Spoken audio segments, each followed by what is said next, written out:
के टाइम में camera CCTV का एक्सेस सब जगह रहता है, तो पुलिस थाने में क्या सीसीटीवी नहीं होना चाहिए? मैम पता है, आप ना देखो एक आम इंसान हो, इसलिए आपके दिल में ना बहुत क्यूरियोसिटीज है।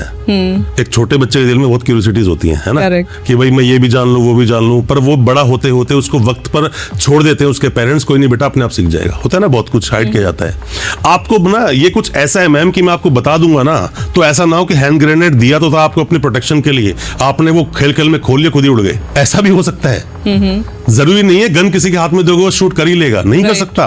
वो उल्टा गोली अपने आप को ही मार सकता है। बात क्या है कि हम आपको आपके अधिकार तो बताते हैं। अभी रिसेंट में एक पॉडकास्ट के लिए मुझे किसी का इन्विटेशन आया, तो मैंने उनको बोला कि यार देखो, मैं ना जितने भी पॉडकास्ट करता हूँ, जितने भी वीडियोस बनाता हूँ, मेरी कोशिश है कि मैं एजुकेशन दे सकूं। मैं एजुकेशन पर्पस के लिए बनाता हूँ कि लोगों को उनके अधिकार बता सकूं। ऊपर वाले ने मुझे इतना सक्षम बनाया है कि मैं अपनी फैमिली को अच्छे चला सकता हूँ। पर ये समाज है, जो समाज हमें देता है, हमको उसको वापस लौटाना ही पड़ता है अलग फॉर्म में। आप जो सीख रहे हो, आपको देना पड़ेगा, है ना। अगर आप नहीं दोगे तो वो ज्ञान भी सड़ जाता है एक वक्त के बाद, बदबू मारनी शुरू हो जाएगी। ये लोग एक वक्त के बाद क्या होता है कि थोड़े से साइको टाइप के हो जाते हैं, जो बहुत बुद्धिमान होते हैं। मैं पता है बड़ा एक डेडली कॉम्बिनेशन में आपको बताता हूँ किसी भी वकील का।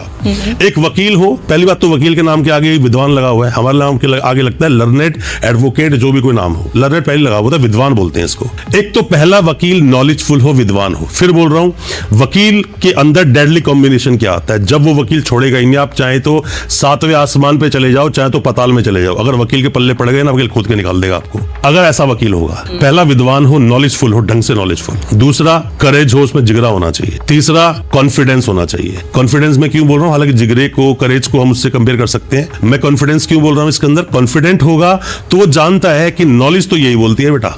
कभी कभी आपका जिगरा आपको डुबा भी देता है, इसलिए आपको सही तरह से उसकी नॉलेज होनी चाहिए, कॉन्फिडेंस होना चाहिए। बैलेंस। चौथा, अगर वो ठीक ठाक फैमिली से बिलोंग करता है, ठीक ठाक स्टैब्लिश है, संपन्न है, अगर ये 4 चीज किसी वकील के अंदर है ना मैम, आप अगर उसके पल्ले पड़ गए और आपने उसका कुछ अहित कर दिया, पहली बात तो ये वकील आपके पीछे पड़ेंगे ही नहीं। क्यों नहीं पड़ेंगे, वक्त ही नहीं है इनके पास, टाइम ही नहीं है हमारे पास, टाइम नहीं है। और आपने पंगा अगर ले लिया, फिर चाहे आप कुछ भी हो और किसी भी रैंक पर बैठे हो, कुछ भी हो आप, वो वकील भी शुरू हो जाएगा। क्यों, वकील को ना, हम जो वकील होते हैं, हम सांप का मंत्र पहले बाद में सीखते हैं, पहले बिच्छू का मंत्र सीख लेते हैं कि हम तुझे नहीं छोड़ेंगे। ऐसी बहुत सारी वीडियोस आती है, किसी से कोई आर्गुमेंट हो जाता तो मैं वकील हूँ, छोड़ूंगा नहीं। नहीं मैम, सिर्फ वकील हूँ छोड़ूंगा नहीं, ये एक अधूरा सत्य हो गया ना। वकील का मतलब क्या, भगवान का मतलब भगवान क्या? नारद मुनि को आप बोलो भगवान, आप सब कुछ कर सकते, पूजा क्यों नहीं करते हो आप? बात वो नहीं है। बात ये है कि वकील, सब वकील एक जैसे भी नहीं है। एक वकील जिसने लॉ कंप्लीट कर ली बट उसने बहुत सारे केसेस में अपीयरेंस नहीं दी है, लिटिगेंट बोलते हैं हम, लिटिगेशन है ये, जो हम लोग कोर्ट में जाकर केसेस लड़ते हैं।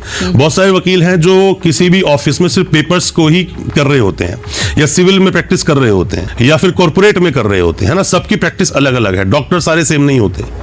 एक डॉक्टर वो भी है जो सिर्फ इंजेक्शन ही लगा रहा है, एक डॉक्टर वो भी है सिर्फ वो बीपी के ही पैसे ले रहा है, एक वो भी है जो सर्जन है, बहुत बड़े हॉस्पिटल बैठा है, एक वो भी है जो गली मोहल्ले बैठकर 100 रुपए ले रहा है ना।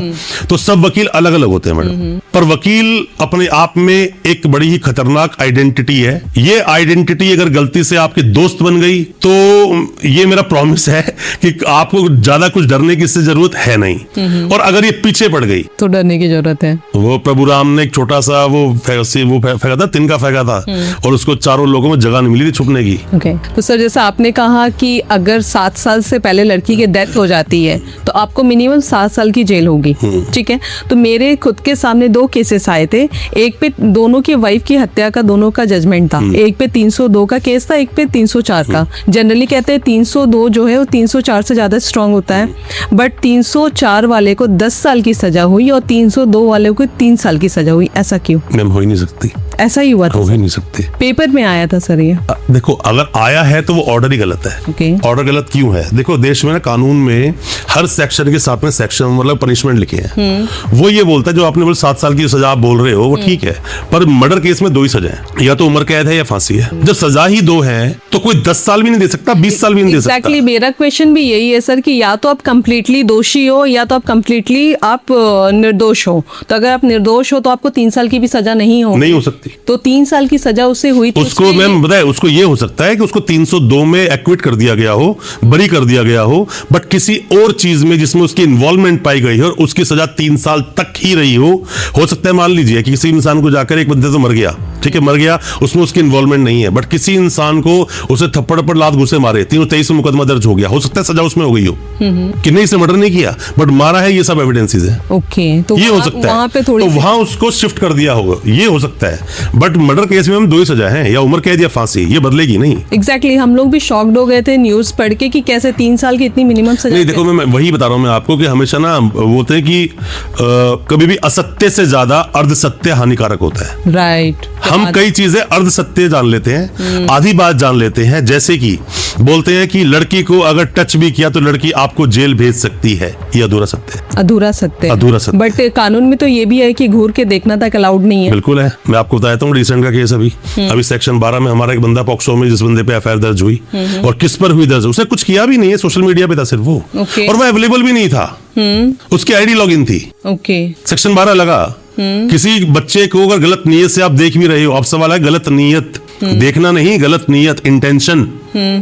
जब तक किसी केस में नॉलेज, इंटेंशन, प्रिपरेशन और मोटिव, ये 4 चीज समझ लो, खासकर 2 चीजें, क्या होता है इंटेंशन और नॉलेज, जब तक ये नहीं है, जब तक वो केस बनेगा नहीं, वो टिकेगा नहीं।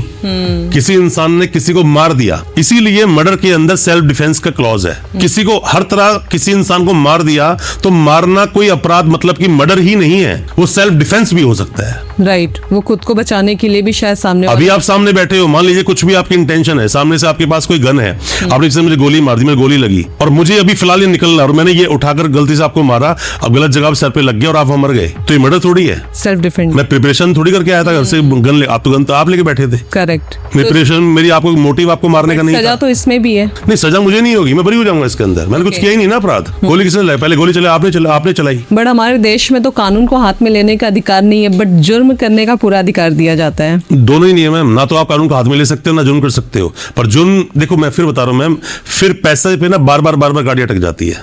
When money speaks, nobody checks the grammar. But अगर पैसे पे अगर कानून को जीता जा सकता है, केस को पलटा, जीता नहीं जा सकता, मैनिपुलेशन हो सकता है, मैनिपुलेट कर सकते हो, मैनिपुलेट भी किया जा रहा है। मैनिपुलेट कितना कर लोगे आप मान लीजिए सामने वाले के अगेंस्ट सारे एविडेंसेस हैं, कितना मैनिपुलेट कर लोगे आप, बेल ले लोगे बस आप। बट कई बार बहुत सारे केसेस में ऐसा भी होता है, जैसे दहेज हत्याकांड की मैं बात करूं, अगर उसमें घर में 4 मेंबर, अगर चारों का नाम दोषी में दिया गया तो पुलिस शायद 3 के नाम कट कर देती है, एक को वो दोषी बना देती है। तो फिर जिसने कंप्लेंट दी, जिसके उसका फादर या मदर, वो हाथ पे हाथ रख के बैठे रहेंगे? बट पुलिस तो सुनती ही नहीं है। पुलिस कौन होती है वाली, है कौन पुलिस?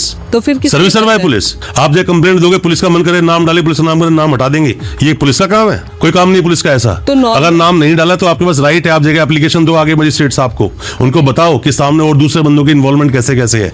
इसीलिए ना कॉग्निजेंस का एक प्रोविजन होता है, जब पुलिस अपनी चार्जशीट रेडी करके कोर्ट में देती है, केस बाद में चलता है, पहले कॉग्निजेंस लिया जाता है। जज साहब की वो पावर है कि ये केस चलेगा कि नहीं चलेगा, और चलेगा तो इसमें और कौन कौन अपराधी हैं जिनको छोड़ दिया गया, या फिर ये भी हो सकता है फर्जी में वो चार्जशीट लगाने के लिए आ गए हैं जबकि उस केस में चार्जशीट नहीं लगनी चाहिए थी। इसी देखो, मैं बस लोगों को ना ये समझाना चाहता हूं कि आप ना पुलिस को सर्वे सर्वा मत मानो। पुलिस सर्वे सर्वा नहीं है, पुलिस एंड नहीं है कानून का, कुछ शुरुआत भी नहीं है। इसमें आपको सिर्फ अपने अधिकार पता होने चाहिए।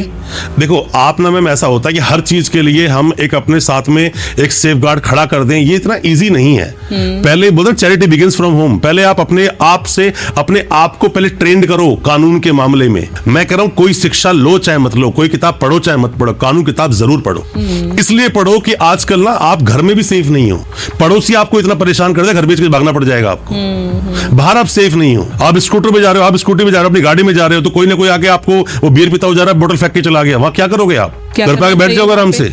अब मेरा कहने का मतलब क्या है, अगर आपको कानून का पता है, अगर आप रास्ते में कहीं इमीडिएटली कॉल 112 नंबर पर कि ये लोकेशन है, मैं यहाँ पर हूँ। अभी ये भी कोई 2 लोग गाड़ी में थे, बियर पी रहे थे, गाड़ी उन्होंने बोतल फेंक के मारी, मेरे कांच से टूट गया है। आप इमीडिएटली इनको देखो बंदे कहाँ गए, कौन है, कैसे, और मुझे ऐसा डर है, मैं तो बच गई, किसी के साथ गलत भी हो सकता है। ये तो हमारा सांड है ना, ये तो यहाँ बेड़ा बच गया, दूसरे को मार देगा, को भी नुकसान पहुंचा सकता है, तो दूसरे को मार देगा। मैं इसलिए बोल रहा हूँ मैम, सबसे पहले अपने आप को कानूनी जानकार बनाओ, अपने आप को एजुकेटेड बनाओ, उसके बाद आप सोचो कि आप समाज का भला कर पाओगे। आप अपने बच्चों को सेफ्टी नहीं प्रोवाइड कर पा रहे हो, क्यों? आप कानून नहीं जानते हो। कानून नहीं जानते। जस्ट लाइक कि मैं फिर से उसी पॉइंट पे आऊँ कि अगर कानून एफआईआर में से लोगों के नाम कट कर दिए जाते तो पुलिस से बातचीत करने में, उन्हें कानून समझाने में, या उनसे कुछ क्लियरली कट टू कट बात करने में भी लोगों को डर लगता है, क्योंकि वो बहुत गलत तरीके से पेश आते हैं या गलत तरीके से बोलते हैं तुझे भी अभी डाल दूं केस कुछ डाल के, तो लोगों को लगता है कि भाई मैं अगर जाऊंगा तो वो मुझे भी किसी केस में वो डाल देगी। तो ऐसे में कोई कैसे फिर पुलिस को तो फेस पी के मूवी बोलता है ना, पी के मूवी में बोलता है वो,